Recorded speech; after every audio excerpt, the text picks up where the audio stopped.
So if you cash in at 400,000, for example, you've made 160,000 profit in 5 years.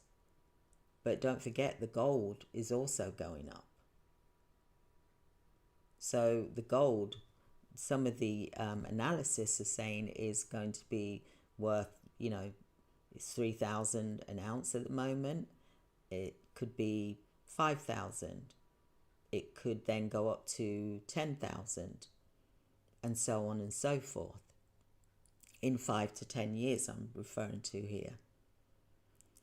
With silver, silver is also going up. Silver at the moment is $35, but I'm sure it's going to reach $50 per ounce.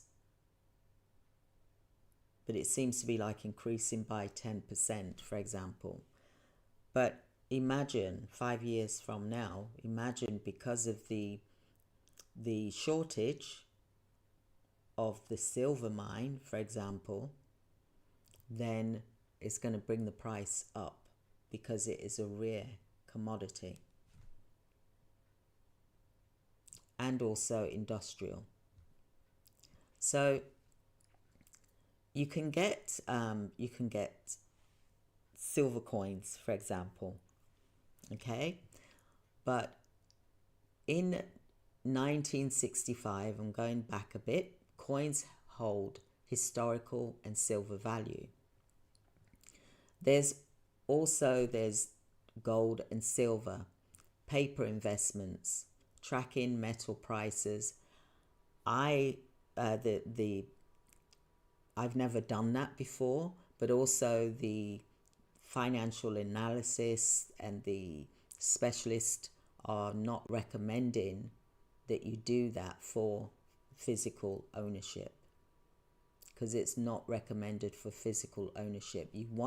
You really want, the best one is that you've got that gold and silver in your hand, or you can get hold of it. Now you can buy bullion at reputable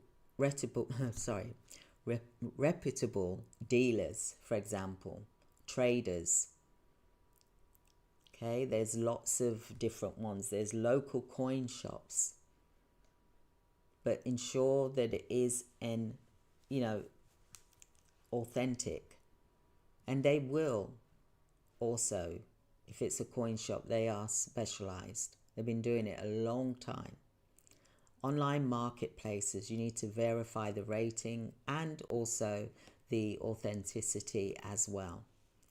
So avoid high premium collectibles, for example, unless you're experienced, and beware of the too good to be true deals, because you may not get your items at the time that you want it. It could be you might have to wait 3 months or 6 months, for example. Verify purity. Make sure that it is the gold, which is 0.999 plus, for example, silver, for example. And then you want to make sure that you do smart storage, and that could even mean that you store it at home in a home safe, where it is, I would say you drill it to the wall, make sure that it's a fireproof type of safe and that it's hidden, okay? Because at the end of the day, you want to make sure that no one knows what you're doing, okay? Because you don't want to be a target. So it makes it easier for personal access for when you do need it, for example. There's also bank safe deposit boxes. They're secure, but they are subject to government regulations. So private vaults, professional, insured storage options. So there's companies out there that do that as well. Precious metals, for example, there can be some tax advantages to long-term investing. So it all depends really where you're investing, for example. But some security tips: home vaults. You need to make sure that you don't tell anyone that you've got a vault at home and you're storing gold and silver there, because you never know who could overhear your conversation with the trusted person. Okay, so, avoid discussing your things publicly. Consider insurance for high value holdings as well.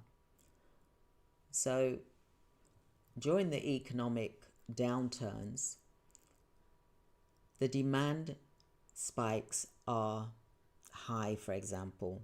So when central banks adjust monetary policies, gold revaluation, for example. So when silver prices surge due to industrial demand, these could be a good indicator time for you to sell if you want to. But, you can look at it for saving. I call it saving for a rainy day, or saving for a pension, or saving for a down deposit on a house, or giving a gift to a loved one, for example, paying for university, college, or even down payment on a house or an apartment, for example. Okay, so think about, there's online dealers like there's ITM trading, there's Kitco, there's JM Bullion, for example, and there's local coin shops and dealers. There's auction houses as well. They're very good as well, but you need to make sure that you know what you're doing, for example. So you want to look at diversifying your portfolio, for example, with gold revaluation and the currency resets, and also increasing global demand for tangible assets is crucial. So diversify your portfolio. Hold physical gold and silver. Keep cash reserves for liquidity, for example. Invest in essential assets like real estate and commodities as well.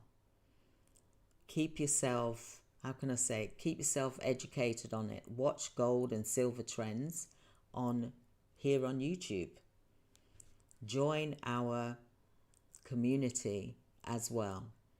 We're going to be holding a wealth building boot camp, which is about how to start your own gold business, for example, through buying scrap gold, for example, or online, for example. Okay, we even cover the bullion, where to get them from, or even who the refineries are. Once you've got your scrap gold or silver, how will you get them refined into gold bars and coins, for example. And remember that there is a link here that you can download, which is a free gift. It's a free guide. It's a beginner's guide. And also, one thing you've got to be is you've got to be patient. You've got to be patient. You've got to think long term. You've got to be in it for the long term. Precious metals are wealth preservation tools, not a get-rich-quick scheme. It's not like that at all. So the next steps, what I'd like you to do is to download our free gold and silver guide, for example. The link is here. Subscribe to the channel if you've enjoyed what I've said today for your daily and weekly insights. And I would love for you to book a free 15-minute online appointment so I can discuss with you your wealth building strategies. And maybe I can I can discuss with you about our training programs to do with this, because I feel that this is something that was missing from what I've been talking about, because I've been affected by this greatly, by 3 recessions. I'm now in the 4th recession, for example, and I'm certainly going to make sure that things are done correctly. Okay? Because check out the history. You'll you're being made more aware of things now. We didn't really have that YouTube going on where people were jumping on YouTube, even though I started YouTube in 2013, for example. That's when I started my channel. But we're now more informed and we can now make a choice of what we want to do and be strategic, by spending even $35 a month buying one one silver coin a month, and then in 12 months you've got 12 coins. And you imagine if those 12 coins end up being $800 per ounce, and you've bought 12 coins for 35, you spent 420, but then you've got 12 coins at 800, for example. That's $9,600 for spending 420. That is a massive markup. But that's what I'm saying about the long game, waiting. Okay? 5-10 year plan. So I would love for you to download the free gift that is the free guide here for you to check it out, because this is something truly amazing. And this is why I'm talking about it so much. Whether you're in business, you should be doing this every single month. Minimum 1 silver coin a month, minimum. Whatever you can afford, invest in that rather than stick it in the bank. But make sure you store it somewhere safely and you've got insurance, for example.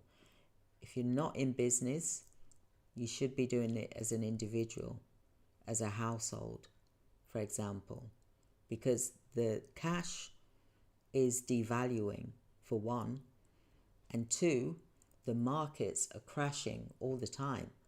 We don't know whether we're coming and going.